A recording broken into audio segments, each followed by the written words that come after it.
The United States Navy is at risk.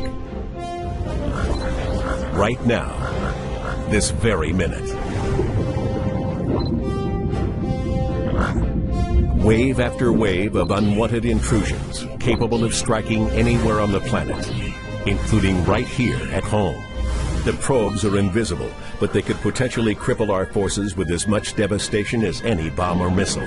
This is all occurring in cyberspace, the worldwide domain where communications, intelligence gathering, kinetic operations, logistics, and command and control can be threatened at network speed. But the U.S. Navy stands ready to repel this threat and to maintain superiority in this new operational domain. The cyber warriors of U.S. Fleet Cyber Command and U.S. 10th Fleet help operate and assure the security of Navy networks around the world, providing powerful cyber capabilities necessary for warfighting superiority across the full spectrum of military operations. Any entity with access to the internet can operate in cyberspace, including criminals, terrorists, hacktivists, and nations large and small. As vast as the internet has become, cyberspace is even larger, with virtually all commerce and communications passing through electronic networks. From GPS systems to wireless phones, credit card scanners to automatic climate control systems, and the U.S. power grid, all are vulnerable to cyber attack. And so is our military.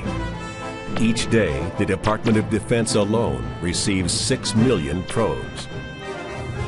The traditional operational domains of maritime, land, air, and space have definite boundaries that separate one from the other. But a fifth operational domain, cyberspace, crosses all domains. Cyberspace is where the battles of the future will be won or lost. 10th Fleet is no stranger to unconventional missions. In World War II, submarines were the new menace, changing the very conventions of naval combat. 10th Fleet was formed to counter that threat, unifying intelligence and operations in one command for the first time. Today's 10th Fleet continues that tradition. The Chief of Naval Operations established U.S. Fleet Cyber Command and recommissioned U.S. 10th Fleet as the Navy's central operational authority for cyber, electronic warfare, networks, cryptology, signals intelligence, and information operations. This represents a landmark transition in the evolution of naval warfare, bringing information to the forefront of the Navy's 21st century arsenal. Almost every operation on board a naval vessel functions in cyberspace. It is the primary medium for Navy command and control, communications, computer, combat systems, and intelligence capabilities. All these systems must function effectively, even in the face of degradation or outright attack. That's the job of U.S. Fleet Cyber Command and U.S. 10th Fleet. To assure command and control, the Navy must maintain dynamic situational awareness. This is constant and total awareness in real time of the state of our networks and communications capabilities. I'm seeing a drop in capacity centered in the typhoon off Japan. We need to reroute our traffic until we can make sure it's reliable. An extension of dynamic situational awareness is dynamic network defense, the ability to proactively counter intrusions or hostile acts against our networks before they disrupt our operations, and to seamlessly maintain continuity of command and control. Battle Watch, Captain. I'm detecting a large amount of traffic flowing into the 5th Fleet MOC. Sir, our network sensor grid is indicating a malicious signature there as well. I believe they're probing our premise router and are getting ready to launch a denial of service attack. Block an incoming source IP address and have intel pass it to U.S. Cybercom J2. Yes, sir.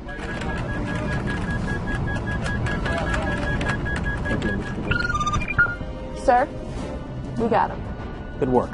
Dynamic network defense and situational awareness are necessary to enable 10th Fleet's third responsibility, full-spectrum cyberspace operations. This refers to a wide range of non-kinetic effects that can be used independently or to complement kinetic actions. Cyberspace operations can be as effective as a bomb or missile, but can be conducted from virtually anywhere on the planet, in real time. The sailors of 10th Fleet are cyber warriors, conducting operations in a critical modern domain. They're a force multiplier for both kinetic and non-kinetic naval operations, delivering timely, mission-critical information and capabilities to our commanders and operating forces worldwide.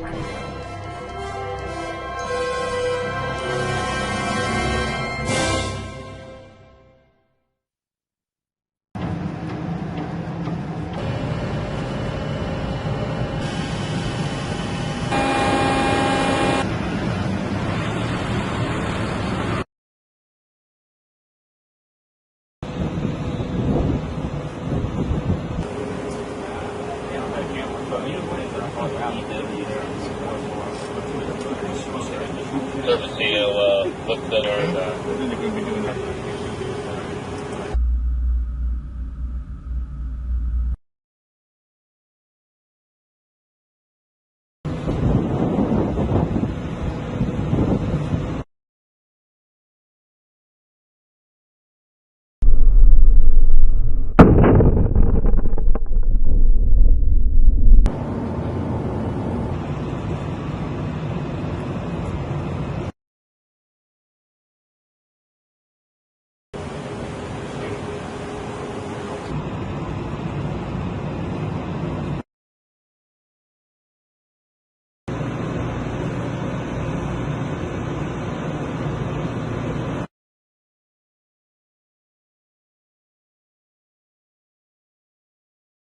come back away from 5-1 or they're going to illuminate down there tonight.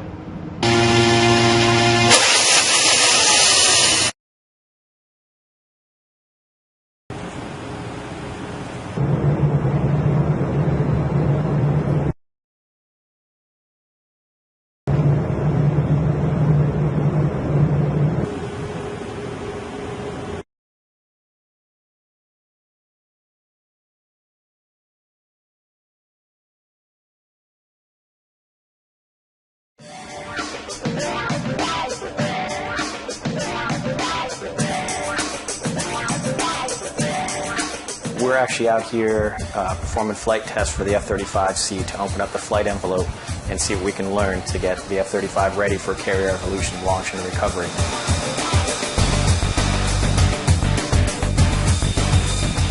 The difficulties of maintaining this aircraft on Nimitz is that, one, it's the first time we've ever brought this type of aircraft aboard. With the training that we go through, we have to go very slow to ensure that every step is done safely. The sailors on the Nimitz were prepared. That we had a small contingent come out to us in Pax River, Maryland, and we provided a small cadre course for the individuals to learn about the F-35, taxiing, towing, learning all the intricacies of the F-35 that no others would see unless they were inside the program. Every moment being on the deck, working on the aircraft, being around, working with the crew, bringing the aircraft up and down on the elevators. I think every day is new challenge, new excitement, and we learn something new every single day, every time we move the aircraft. Every moment we're learning something new about the aircraft and how it interacts with the flight deck crew and the aircraft carrier itself. So it's pretty tough to learn on the fly, but that's what we're doing out there. That's what we've trained for back at Pax River for the past 5 years for the aircraft. And I know everybody had the same feeling with the aircraft when it came in, it touched, it trapped. And then the next day when it launched off, it was still wonderful. It's not every day you get to make history, and we made history with the F-35C for the Navy as a whole.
I'm Dr. Thomas McKenna.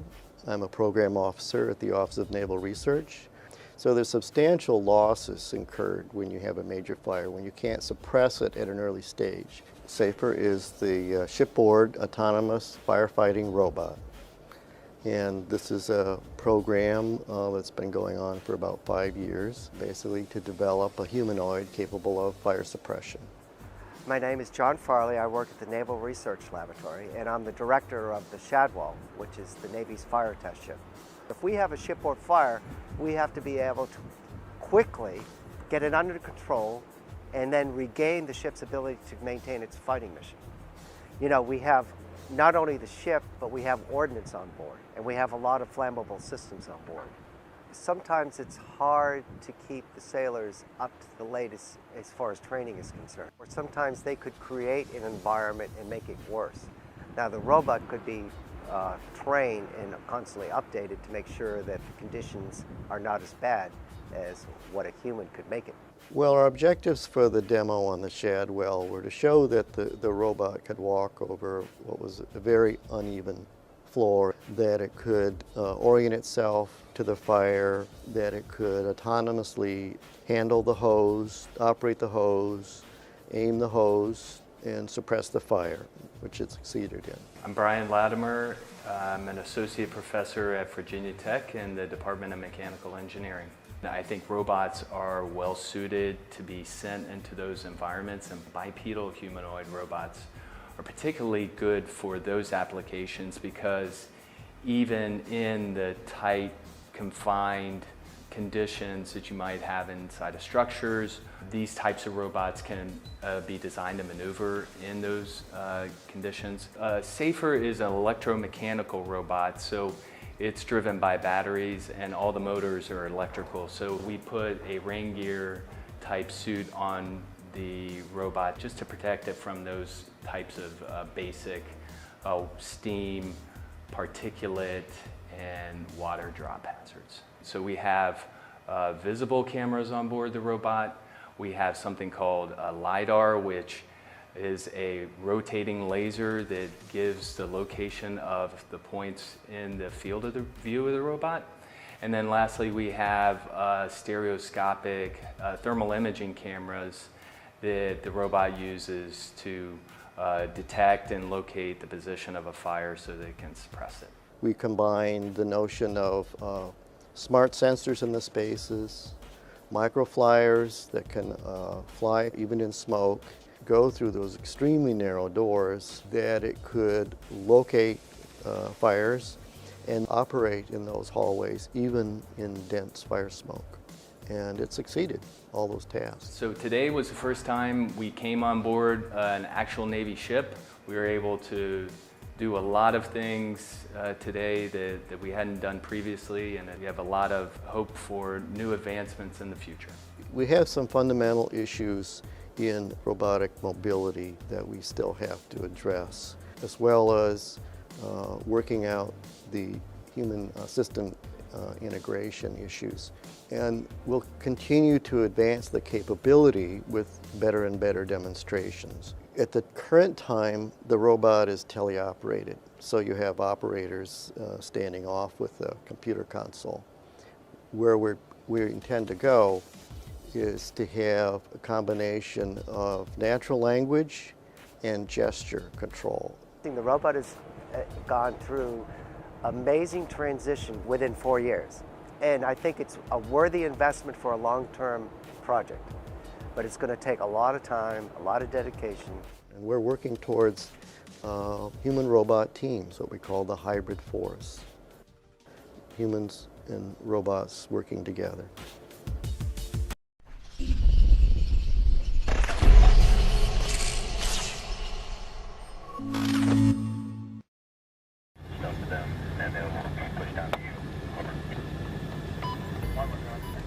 Over the past decade, I've watched American troops operate on the front lines of war in Iraq and Afghanistan, both as a U.S. Marine and later as a journalist. During that time, two things have struck me. First, Americans have developed a low tolerance for seeing their soldiers return home in coffins. And second, soldiers are surrounded by an overwhelming amount of new technology. It's now part of their everyday lives. These two trends are shifting the way the U.S. fights its wars. The Pentagon is currently building an army of what it calls unmanned systems. It's their fastest growing arm of development. And there's a momentum to create machines with more autonomous capabilities, robots which can take certain decisions themselves. But what will this new era of warfare look like? And do the legal and political structures exist to deal with it? These are big meta changes that are happening in war that we've got to wrap our heads around. So I see this as a very major threat to respect for human rights. What is war going to look like when it's robot versus robot? Who wins that war, and how can you even tell?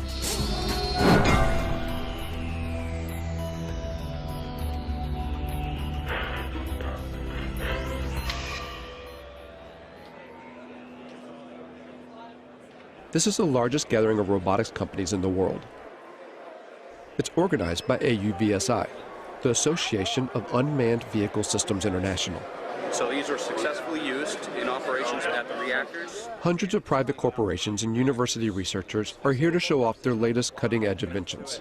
And so there's things that we can actually pick up with the gripper, use them to defuse a bomb, and then put them back.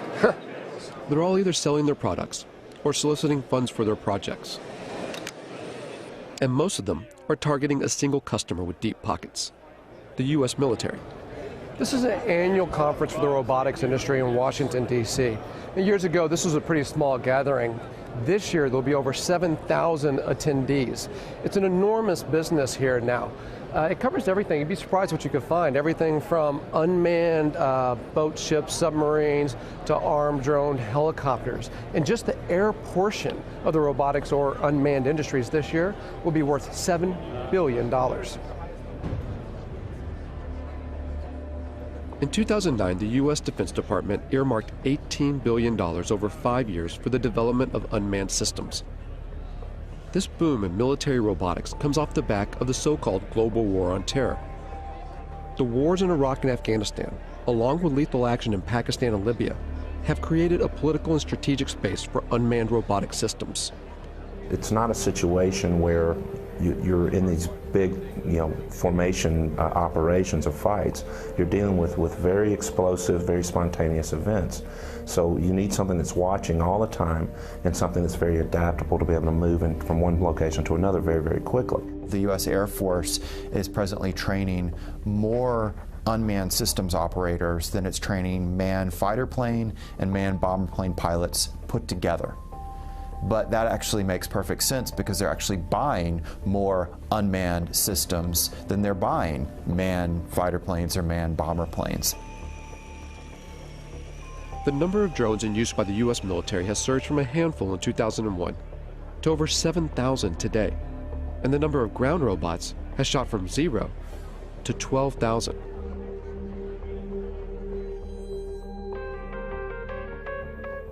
When you start to take a look, the amount of robot research funded by the U.S. military is astonishing.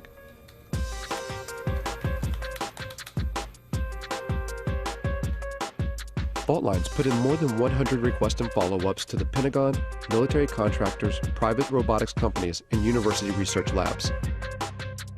But gaining access to see how these tax dollars are put into use isn't easy. When we could actually get a response, it was almost always a firm no. After several months of chasing, only a handful agreed to allow us to film.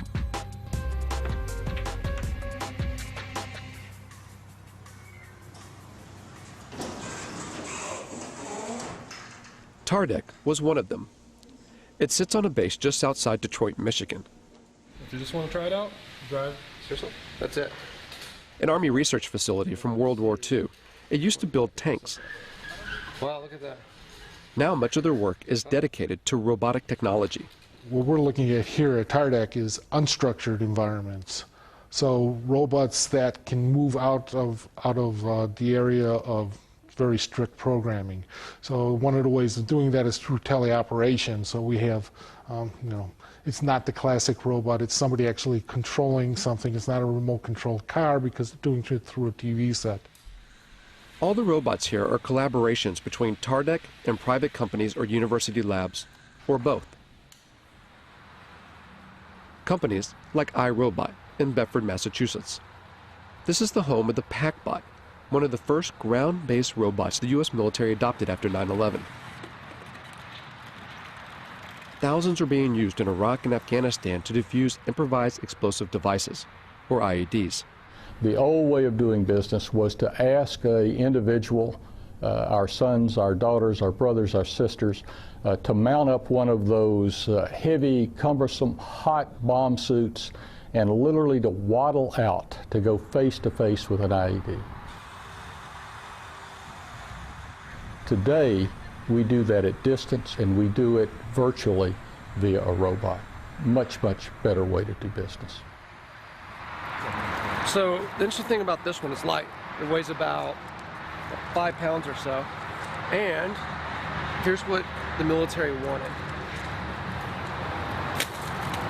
A robot that you could throw, say over a wall or something, and then look, it rights itself. And now you can see over that wall with the cameras on that robot.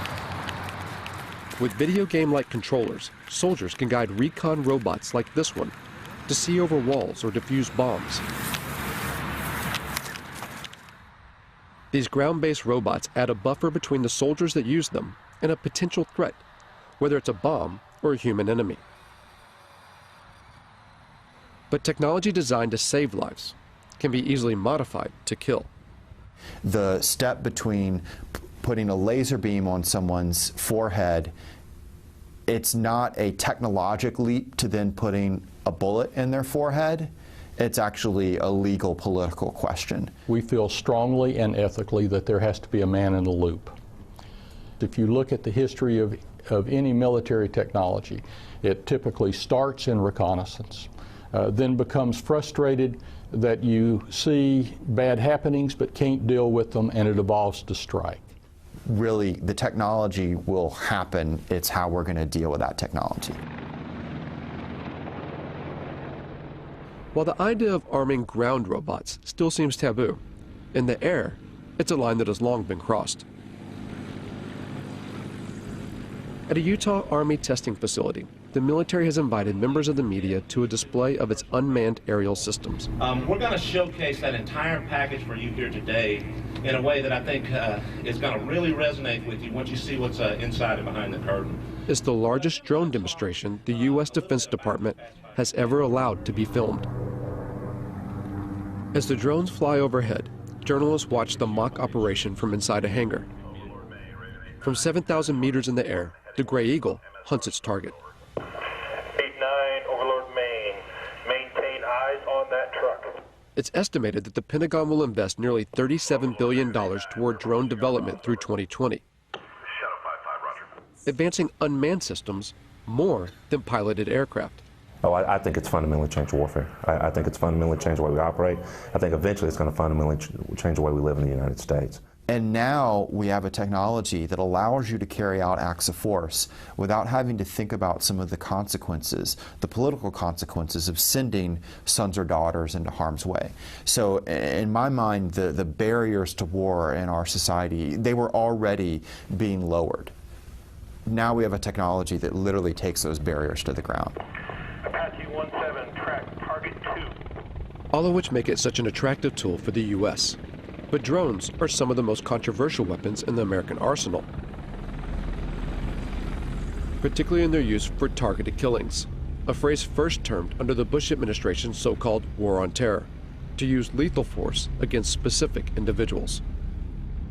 It means killing people, often outside official war zones. The program has been ramped up under the Obama administration. In places where there would be very serious geopolitical ramifications and the ramifications of American lives being placed on the ground in those dangerous situations, the drone appears like a silver bullet. Pakistan has borne the brunt of the silver bullet. And it's all secret. The CIA, not the military, runs the Pakistani drone program. The CIA is not required to offer any information about its operations, how it selects its targets, who's in charge, and how many people are killed. And the Obama administration will not officially discuss the CIA drone program, not even to confirm or deny its existence. If they can't even say the word, where's the accountability? How could we even know how well this program is working, even if you want to put aside the questions about whether we should be using drones as instruments of war? There's just so little transparency and so much opacity when it comes to this program, when it belongs to the CIA, that some people now think if it belonged to the military, you could at least get more insight into how it works and then debate about whether it should be run this way. Reportedly, civilians and private contractors control the CIA drones, pushing a button from their offices thousands of miles away in Langley, Virginia. At the time this film was made, there have been 308 drone strikes reported in Pakistan since 2004. 256 of those under President Obama. That figure could be far higher. Over 200 strikes hit the region of Waziristan alone, roughly one attack every 4 days. Conservative estimates put the total number of deaths around 2,900.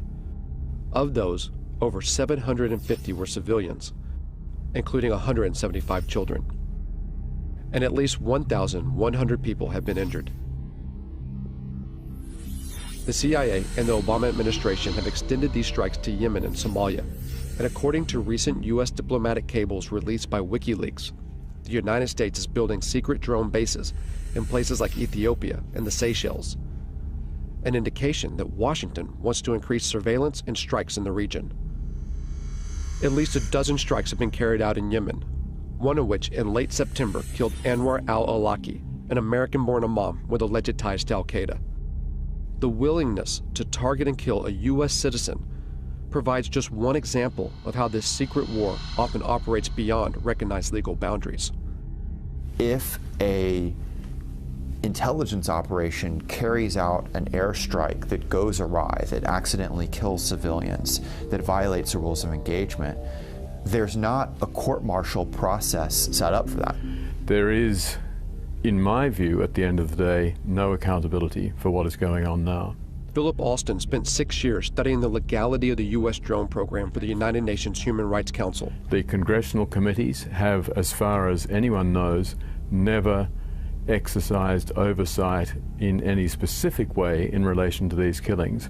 He says that the American government's justification for the strikes, self-defense in response to 9/11, even now, 10 years later, is a manipulation of the international laws governing conflict.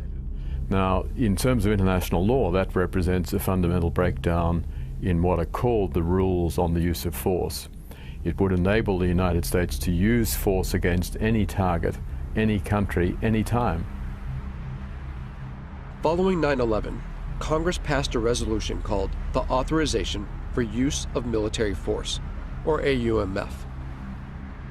It allows the U.S. president to use military force anywhere against people believed to be responsible for 9/11. And when the Obama administration has been asked, what authorities do you possess to go, into Yemen, to go into Somalia, even, outside Afghanistan into Pakistan, for the purposes of attacking people that you say are aligned with al-Qaeda, they use the AUMF. I think the U.S. is certainly risking setting itself up for a significant global backlash against its extension of power extraterritorially. But the bigger problem, of course, is other states saying, well, this is the norm. You do it. Why shouldn't we do it? The UN Human Rights Council has taken no action to further investigate the legality of the U.S. drone program. While the U.S. continues to expand the program, 45 other nations are working on their own drones, many being sold on the open market. In the rush to churn out robotic military systems, who buys these technologies and how they're used has minimal international oversight. In short, the law is not keeping up with the pace of development. Technology doesn't stop, and that's, I think, one thing that people need to realize is that it's accelerating ever faster, not just in the number that we're using it, but how advanced it is. The accelerated pace of development is such that it is inevitable that we are creating machines that are going to be able to do things we cannot currently conceive of them doing. I think if the United States were serious, part of this major program to, if you want to create a word, to robotize its war-making functions, would be to build in various safeguards designed to ensure respect for the laws of war. There has been a mad dash for advancement with very little consideration for how that advancement will play out against human society. And Rita J. King is a futurist who studies the potential dangers that technological advances in robotics and artificial intelligence can bring. Within the United States, you have the military, and then you have, private business, and you have universities. So all these different groups are doing their own research and their own creations at different paces. And eventually there will be more of a coming together of these different aspects of the programming and the creations, and we will cross a line. In a university lab at Virginia Tech, Professor Dennis Hong and his students work on a robotic soccer team. The real thing is, if you want to use these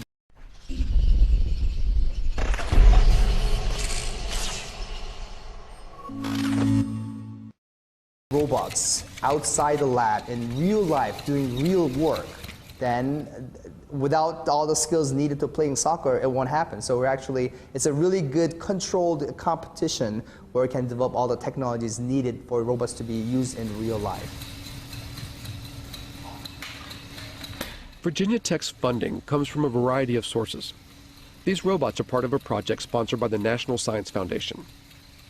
But they also take on projects financed by the U.S. military. So as a research lab, the technology we develop, we want the society to be using our technology. Of course, many of our robotics projects, most of them, if not all of them, are to help the society. But here they recognize that a technology's ultimate use is unpredictable. Time to time, as a group, we sit down and discuss about these kind of problems. Mainly, it's very sensitive, especially for when we work on military-funded projects and those kind of things. But many times, we don't have any control once it leaves our hands. However, that's true for any technologies, any science besides robotics as well.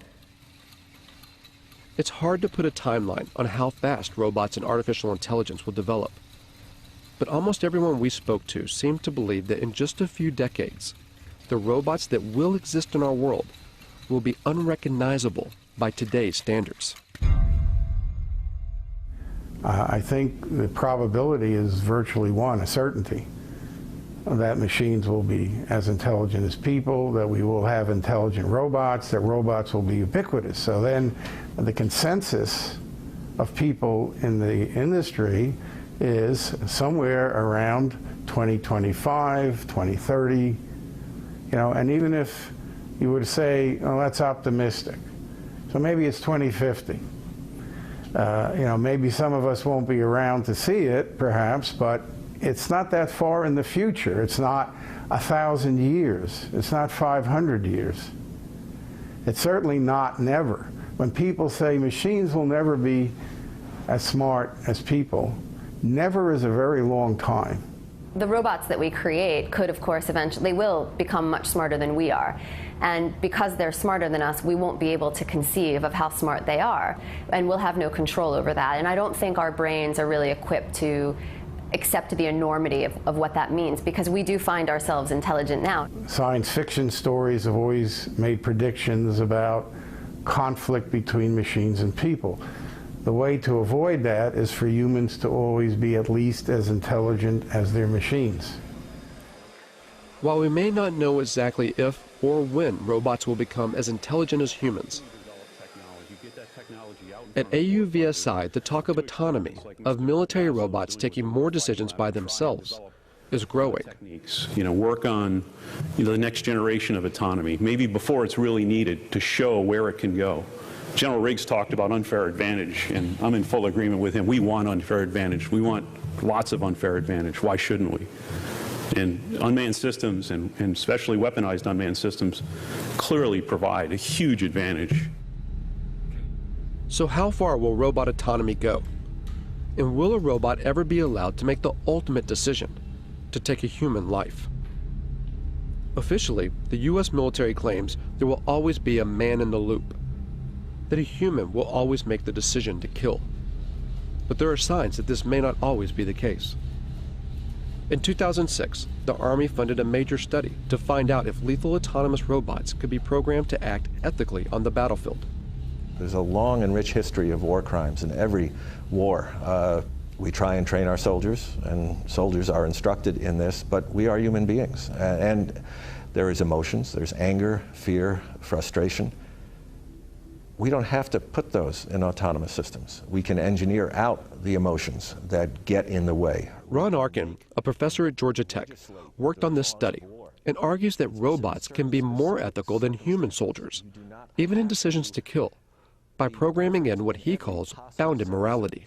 You establish a venue, a region, or a task environment, or a mission under which the system is operating, and you engineer that system to make sure that it acts appropriately under those particular circumstances. Whether it makes that decision what to fire at, when to fire, and who to fire at, that I think is a critical decision that we already sort of ritualize within the military decision process, and we shouldn't relinquish that. There's reasons to deny people their right to life, self-defense, intervening on behalf of another to defend their life. But those are decisions that human agents and moral agents should be making, and not automatic processes. I will never, ever make the claim that these systems will be perfect. But I do make the claim that, I have the belief that these systems can outperform human beings in the battlefield, ultimately from an ethical perspective. We do have a moral responsibility to try to prevent this, and to not invest our time and energy and resources as scientists, as a society, into building a technology that has that kind of capacity to kill people on its own. But for now, there are no signs that research like this will stop. Because there's an assumption that underlies not only Arkin's work, but also the billions spent on defense. The assumption that war will always continue. War is a very cultural thing. It's a kind of a social deliberation instead of a moral deliberation, or a cultural deliberation, if you will. Like, how do we want to fight wars? What is it to be a warrior in this society? And what does this society decide that war is about and is good for? In the past, battles had formal boundaries and ends, where each side had to bury their own. But as more robots go to war on behalf of humans, what stake does society hold? As killing becomes more automated, does it make war all too easy? So I think that is a big issue as far as what these technologies are going to do, and making war much easier to become involved in, and really detaching, especially in the United States, the American public from its sense of responsibility and moral and social deliberation that should go into deciding when wars occur. A lot of people say, well, why don't we stop working on this technology? There's a problem, though. You'd have to stop science. It means you'd also have to first stop war and stop capitalism. And there's such a vast amount of money that goes into thinking about defense problems and solving defense problems, that if we turned that time and energy and resources into solving more practical problems, we would actually probably alleviate most of the social and political problems that cause us to have defense and security concerns. And the fact of the matter is that most of the funding that's going into robot research, of course, is to create a better war machine. And to what end? It demonstrates how far we are from the sort of intelligence we need to build robots that can help us instead of hurt us.